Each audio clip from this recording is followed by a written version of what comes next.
Olá, você que nos acompanha na Rádio 9 de Julho e também nas redes sociais, Rádio 9 de Julho, nosso programa Peregrinos de Esperança, tratando e abordando os temas do Grande Jubileu 2025, Peregrinos de Esperança, a esperança jamais, nunca nos decepciona. Né? E dando continuidade à nossa conversa, né, foi muito boa, mas o assunto não se esgotou, sobre o nosso querido Papa Leão XIV, eu continuo com meu amigo aqui, Fernando Geronaso, assessor de imprensa da Arquidiocese de São Paulo, para continuar abordando também sobre o nosso querido Papa Leão XIV. Seja bem-vindo, Fernando.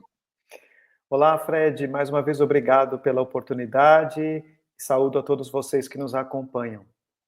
Ô, Fernando, então, dando continuidade a essa nossa conversa, a gente falou tanto sobre a eleição, sobre o nome, né, aquilo que está dando continuidade, mas quais são os sinais do novo Papa que ele já deu na sua linha de governo em relação mais pastoral, diplomática, reformadora? Ele vai tocar em assuntos muito pertinentes, até como se dizia João Paulo II, doloroso, com questões de pedofilia, de escândalos também na igreja? Bem, num primeiro, né, a gente vai para o segundo mês de pontificado, ainda é cedo para a gente ver, firmar algumas questões, mas a gente já começa a ver alguns sinais. O primeiro deles, que já no primeiro discurso, quando ele foi eleito, ele falou e depois deu continuidade com os cardeais, é a questão da sinodalidade, dessa compreensão da sinodalidade, ou seja, desse caminho da igreja que foi ressaltado pelo Papa Francisco no pontificado então, anterior, mas que é uma característica da própria igreja. A igreja Uhum. é em si sinodal. E uma coisa também muito forte que a gente já começa a perceber é a questão do cuidado com a comunhão e a unidade da igreja. Isso a gente percebe nas suas Uhum. atitudes, nos seus gestos. A gente falava na semana passada essa questão de continuidade, descontinuidade, de símbolos. Tem uma coisa que eu não comentei em relação a alguns gestos do Papa, até simbólicos. Por exemplo, a escolha dos paramentos em determinadas celebrações, paramentos usados pelos papas anteriores, isso também dão sinais para isso. Por exemplo, na semana passada, ele celebrou a missa do Dia do Cuidado da Criação, e ele usou a cruz peitoral que o Papa Francisco usava. Uhum. São pequenos sinais que ele vai dando assim, simbólicos, de comunicação visual também. Isso. Mas sobre a unidade da igreja internamente, é porque esse foi um dos pontos muito ressaltados, e a gente ouviu isso do nosso cardeal, Dom Odilo Scherer, e também de outros cardeais, naquelas congregações gerais que antecederam o conclave, né? A igreja precisa estar atenta também com seu público interno.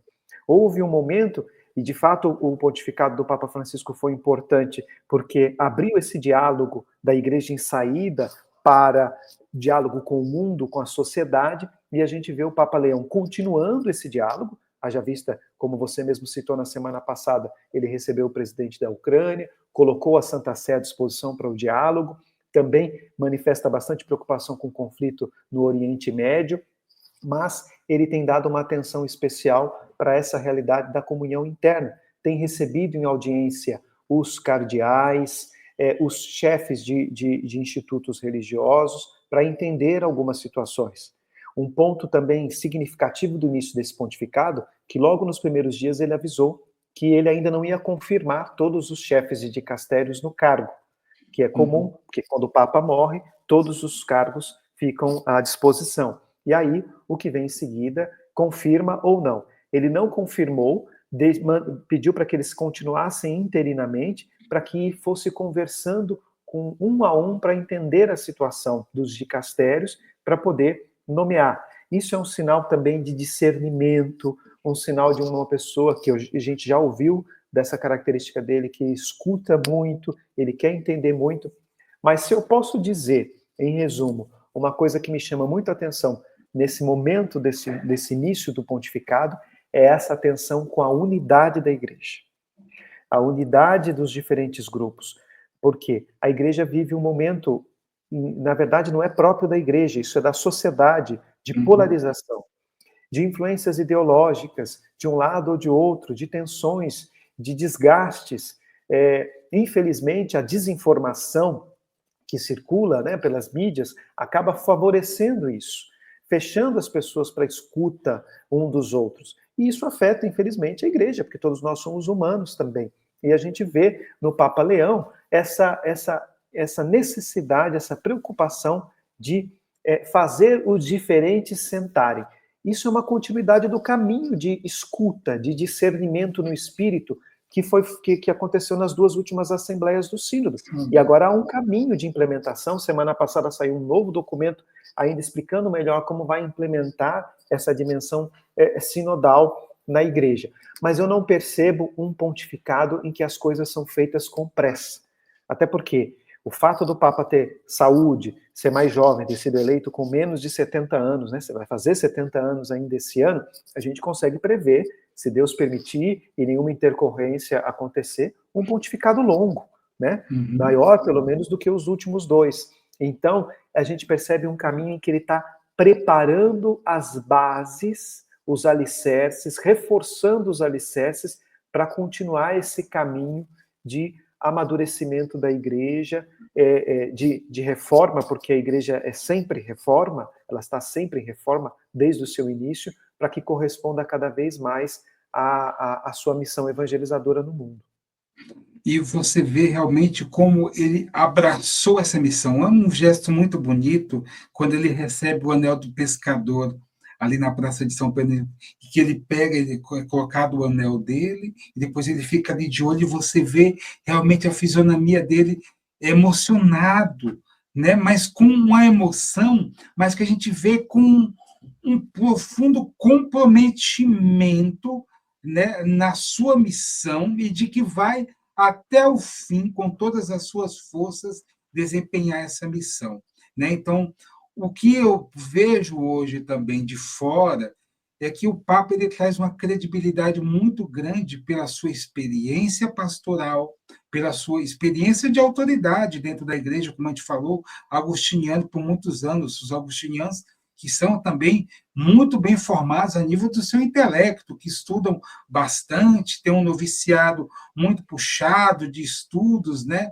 Então, isso é importantíssimo também de se entender na figura do Papa. Eu já estou ansioso pela primeira encíclica, pelos seus primeiros documentos, que aí sim nós vamos começar também a entender essa linguagem do Santo Padre. Nós tínhamos um Papa Bento XVI, um dos maiores teólogos e dos homens mais inteligentes do mundo, né? Então, uma linguagem muito teológica, profunda. Tivemos Papa Francisco, que tinha uma linguagem bem mais pastoral, né? Não dizer que uma é melhor do que a outra, não, é a continuidade. Mas Papa Francisco tinha uma linguagem muito pastoral, muito coloquial. Vamos ver agora, eu creio que vai vir uma linguagem um pouco mais filosófica, de reflexão do mundo, porque é também típico dos agostinianos também esse tipo de abordagem do mundo, né? Por meio dessas reflexões sociais, juntando a fé e tudo isso daí. Agora, Fernando, o Papa também pegou no bonde andando, como a gente fala, um jubileu, né? Pegou um jubileu e quando ele pegou esse grande jubileu, né? Com o povo dizendo, nossa, acabou o jubileu, então não vai ter, o Papa não pode mudar nada, ele pode mudar tudo. E não é bem por aí, né? Mas o Papa vai colocando, então, aquilo tudo que o Papa Francisco começou no jubileu, quer dizer, ele estava integrado também nisso daí, porque era um bispo, morava ali, e hoje ele dá continuidade também a isso daí do grande jubileu. A gente pode esperar mudanças também nisso daí ou não? Olha, a gente percebe que realmente o jubileu é um tempo de graça, é um ano santo, Isso. né? Um ano da graça do nosso Senhor Jesus Cristo. E Deus nos deu a graça de viver durante o jubileu, no período das indulgências, das peregrinações, de penitência, no período de chamado à conversão, esse período de transição da igreja. A gente viu o Papa Francisco se gastar até as suas últimas forças, porque acho que jamais iremos esquecer as últimas imagens na véspera da sua morte, horas antes da sua morte, né? ele fez questão de abençoar, de peregrinar em meio ao povo, ali na Praça de São Pedro. E agora a gente vê o Papa Leão XIV, que assume essa peregrinação, e a cena emblemática, Fred, de todas elas, é do Jubileu da Santa Sé, quando ele vai à frente com a cruz, Com a cruz. percorrendo o caminho para passar pela Porta Santa da Basílica de São Pedro. Então, assim, essa imagem diz mais do que qualquer palavra. Nós vemos o jubileu, ele vai levar o jubileu até o fim, né? E com o vigor que é necessário, porque a gente pode imaginar que o Papa Francisco devia sofrer, porque desde fevereiro, ausente das atividades, ele queria viver esse jubileu junto. Quase não conseguiu abrir a Porta Santa em dezembro do ano passado, né? Na verdade, na prática, ele não conseguiu abrir a porta. E agora, o Papa Leão está fazendo todos os jubileus, né, presente em tudo, e ele que vai fechar a Porta Santa. É um momento assim de contemplarmos. Nós devemos contemplar esse momento de graça que nós estamos vivendo com o jubileu, porque as pessoas estavam até um pouco desanimadas. Eu vou participar do jubileu, mas eu não vou ver o Papa não vai estar junto. Agora as pessoas sentem até, eu quero ir para o jubileu, porque além de passar pela Porta Santa, de lucrar as indulgências, de viver esse tempo de graça, eu vou conhecer e ouvir o novo Papa. Então, tem tudo a ver com esperança, né? Esperança nos tempos novos, nos tempos que estão por vir. O Papa é o principal sinal. A gente aprende na igreja que o Papa é o sinal visível da unidade da igreja. Nesse jubileu, a gente pode dizer que o Papa Leão XIV é o sinal visível da esperança da igreja. Então, a gente pode ver isso nesse pontificado. Não teve momento melhor para iniciarmos para vivermos toda essa carga de experiências como dentro do próprio jubileu.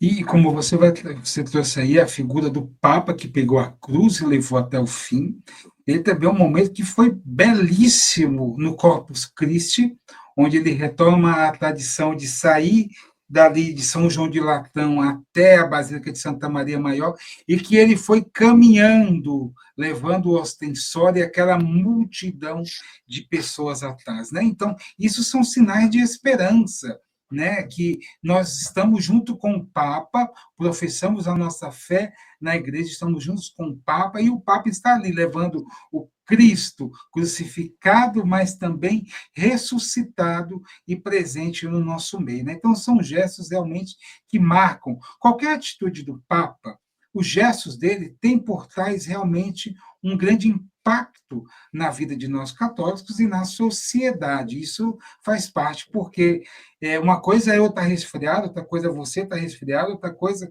é o cardeal estar resfriado, outra coisa é o Papa, né? Então, existe esse peso muito grande também, que a gente vê que o Papa Leão assumiu com todas as suas forças, né? Eu tive a oportunidade de estar presente em 3 jubileus agora, das igrejas orientais, com diversos peregrinos, das famílias, e também jubileu dos padres e dos bispos, né?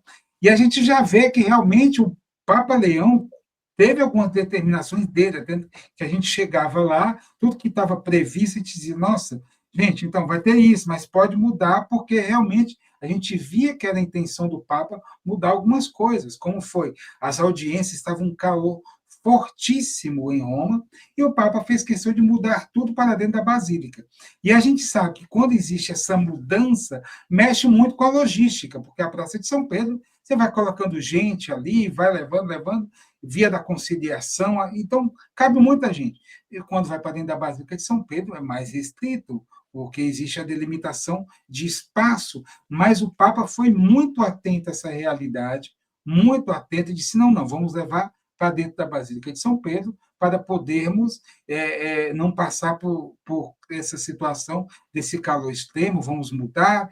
E ele agora vai para Castel Gandolfo, e quem conhece Castel Gandolfo, que é belíssimo também, uma pequena vila, e que eles esperam, aquelas famílias que moram ali, esperam um ano inteiro, esse período de estate, né, de verão, para que o Papa ir para lá, né, e com o Papa Francisco. Não foi por seus motivos, suas razões.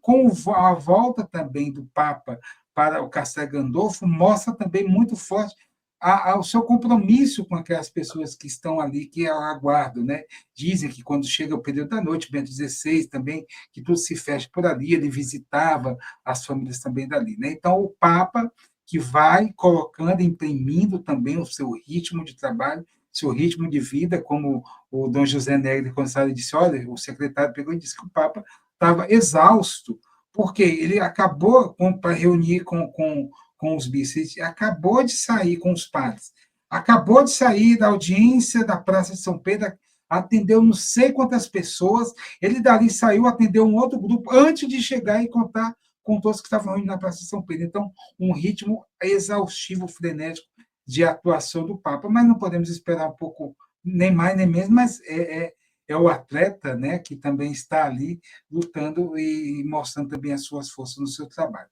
Agora, Fernando, vejam só, a gente falou então do Papa que está aqui no jubileu, né, que está trabalhando, que já fez algumas mudanças, e aquilo que você citou também das viagens apostólicas, que vão em breve iniciar, ele também mudou a pessoa, que o padre que é o responsável também pelas viagens apostólicas, nessas pequenas mudanças que ele vai fazer. Será que o Papa vai vir para o Brasil? Que o Papa recebeu o convite, cópia, eu acho muito difícil, né? Mas vamos lá, será que o Papa vai voltar para o Brasil? Será que ele vai voltar lá no Peru? Será que ele vai nos Estados Unidos? Né? Então, essas são expectativas nossas. Será que ele vai vir mesmo? Estou com um pequeno probleminha aqui com o nosso querido Fernando Geronazzi, no nosso programa Peregrinos de Esperança, que estamos tratando e abordando sobre o nosso querido Papa Leão XIV, que assumiu o seu pontificado no meio do Ano Santo, Peregrinos de Esperança. Né? Então, o Papa assume a sua missão, né? O Leão assume a sua missão no meio da peregrinação, né, do Ano Santo, das peregrinações do Ano Santo, e isso é muito bonito que ele assumiu com todas as suas forças, né? Ele assume com todas as suas forças essa missão, esse trabalho de pontífice e também de um pontificado que se inicia já cheio de esperança por estarmos dentro do Ano Santo, né? O Ano Santo esse que por diversas peregrinações que se tem aí, temáticas, né? E que é belíssimo. Eu tive a oportunidade de participar por 3 jubileus lá, e a gente que sai em procissão ali, pega a cruz na Piazza Pia e vai percorrendo aquele caminho até chegar à Praça de São Pedro, entramos na Porta de São Pedro, e quando chegamos ali em frente ao túmulo de Pedro, fazemos a nossa profissão de fé. Fernando voltou aqui, está conosco de novo, né? Tinha caído a conexão, mas está aqui conosco para podermos voltar e realmente falar. E o Papa? Vai viajar muito? Será? Será que vai vir no Brasil? Será que vai visitar? Ele já deixou algumas pistas sobre essas peregrinações, essas viagens? Olha, Fred, sendo um papa missionário, a gente imagina que ele vai fazer viagens, sim. Até porque ele tem vigor, ele tem disposição para isso. Porque a gente sabe que as viagens são desgastantes, e o Papa Francisco não fez mais viagens por causa da saúde, e o Papa Bento, a gente sabe que um dos motivos para ele ter renunciado, ele mesmo revelou, era justamente o fato de que ele não conseguiria mais fazer viagens, inclusive a viagem que seria para o Brasil, para a Jornada Mundial da Juventude de 2013. Há até o convite, né, para o Papa Leão vir em novembro para a COP30 em Belém, tanto da parte do governo do Brasil quanto da parte dos bispos, já foi feito esse convite, ele vai avaliar. A gente sabe que é complexo, porque até eu ouvi comentários de bispos, é muito difícil o Papa vir para o maior país católico do mundo e só ficar numa cidade rapidamente participar de um evento cívico, né, e ir embora. É uma viagem apostólica, né? Lembrando que os papas sempre fazem viagens apostólicas. Ele viaja para visitar os católicos daquele lugar e aí, consequentemente, encontrar os chefes de estados, as autoridades da sociedade local. Mas já há uma viagem programada ali na Europa mesmo para comemorar os 1700 anos do Concílio de Nicéia, mas também a gente espera que, a partir do ano que vem, tenha mais viagens, porque um dos argumentos que o Papa usou é a programação intensa do próprio jubileu.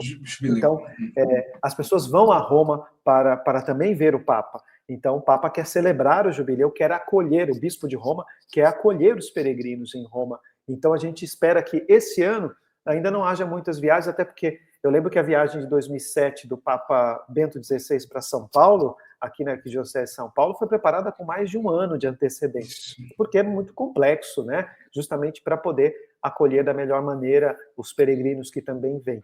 Mas eu penso, a intuição que eu tenho, mas ainda é uma intuição, que a partir do próximo ano, encerrado o jubileu, nós teremos um Papa peregrino pelo mundo aí, em vários lugares. É porque faz parte da missão do Papa confirmar os irmãos na fé. E é isso que acontece nos lugares onde o Papa realmente vai visitar.